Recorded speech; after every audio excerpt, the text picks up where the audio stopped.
भोजपुरी की नई जानकारी के लिए हमारे साथ जुड़े। ये लाल रंग का सब्सक्राइब बटन क्लिक करें और बेल आइकन को दबाएं, जिससे नई वीडियो की जानकारी आप तक पहुंच जाए। जान लीजिए, सब्सक्राइब करना बिल्कुल फ्री है। पवन सिंह जी ने दी श्री रामनाथ जी को राष्ट्रपति बनने की बधाई। जी हाँ दोस्तों, आपको बता देना चाहते हैं, सुपरस्टार अभिनेता पवन सिंह जी ने दी रामनाथ जी को राष्ट्रपति बनने की बहुत बहुत शुभकामनाएं।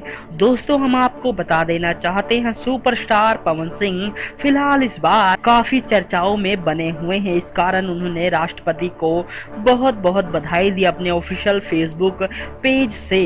तो दोस्तों, जो सबसे बड़ी बात सामने आती है वो ये है, सुपरस्टार पवन सिंह की फिल्म चैलेंज बॉक्स ऑफिस पर धमाल कर रही है और बताया जा रहा है बॉक्स ऑफिस पर लगभग 1 करोड़ रुपए की कमाई कर चुकी है फिल्म चैलेंज। इस बात की पुष्टि तो नहीं हुई, लेकिन एक अनुमान लगाया जा रहा है। दोस्तों, देखते हैं आखिर पवन सिंह की फिल्म ज्यादा सक्सेसफुल होती है या फिर खेसारी की। धन्यवाद।